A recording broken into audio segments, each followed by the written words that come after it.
Hello மக்களே, உங்ககிட்ட coffee machine இருக்குது, வேறு டிஃப்ரெண்ட் பிராண்டில் ட்ரை பண்ணலாம் சொல்லிட்டு கேப்சூல் வாங்கிட்டு அதுக்கப்புறம் கேப்சூல் பத்தலையா? இல்லை உங்கள்கிட்ட மிஷினே இல்லாமல் கேப்சூலை வாங்கிட்டீங்களா? வாங்க எப்படி மிஷின் இல்லாமல் இந்த காஃபி போடலான்னு பார்க்கலாம். என்கிட்ட இந்தமாரி ஃபில்டர் பேப்பர் இருக்குது, ஒயிட் இல்லாட்டி ப்ரௌன் கலரில் ஃபில்டர் பேப்பர் விற்பாங்க. நீங்கள் எது வேணால் வாங்கிக்கலாம். இல்லாட்டி இந்தமாரி சேஷெட் இருக்கும், எம்டி சேஷெட் வாங்கி நீங்கள் ரீஃபில் பண்ணிக்கலாம். இல்லாட்டி இந்தமாரி ஃபில்டர் கப் இருக்கும், இது கூட நீங்கள் ட்ரை பண்ணலாம். அப்படி இல்லாட்டி நார்மல் ஃபைன் ஃபில்டர் இருந்தால் கூட நீங்கள் யூஸ் பண்ணலாம். இன்றைக்கி நான் ஃபில்டர் பேப்பர் யூஸ் பண்ண போகிறேன். இந்த ஃபில்டர் பேப்பர் வந்து ஈஸியாக லீக் ஆகாது. ஸோ ஜஸ்ட் ஒன் லேயர் மட்டும் நீங்கள் யூஸ் பண்ணிக்கலாம்.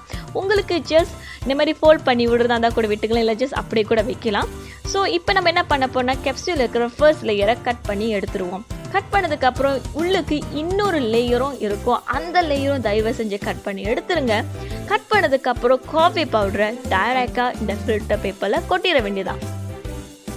கொட்டினதுக்கப்புறம் உங்ககிட்ட நல்லா கொதிக்க வச்ச சுடு தண்ணி இருக்கும். இந்த சுடு தண்ணி என்ன பண்ணுவேன்னா மெதுவாக எடுத்து ஊற்றுங்க. அப்போ தான் வந்து இந்த காஃபி பவுடர் ப்ளூம் ஆகும். ப்ளூம் ஆகிறதுக்கு அப்புறம் தான் இந்த கலர் நம்மளுக்கு ஏற்ற கலர் வந்துட்டு அழகாக வரும் அண்ட் கான்சன்ட்ரேட்டடாக வரும். உங்களுக்கு இன்னும் திக்காக வேணும்னா ஜஸ்ட் கொஞ்சமாக தண்ணி ஊற்றுங்க. இல்லாட்டி உங்களுக்கு கொஞ்சம் டைல்யூட்டாக வேணும்னா நிறையா தண்ணி ஊற்றிக்க வேண்டியதான். ஸோ இவ்வளோ தான் காய்ஸ், ட்ரை பண்ணி பாருங்கள் காய்ஸ். பாய்.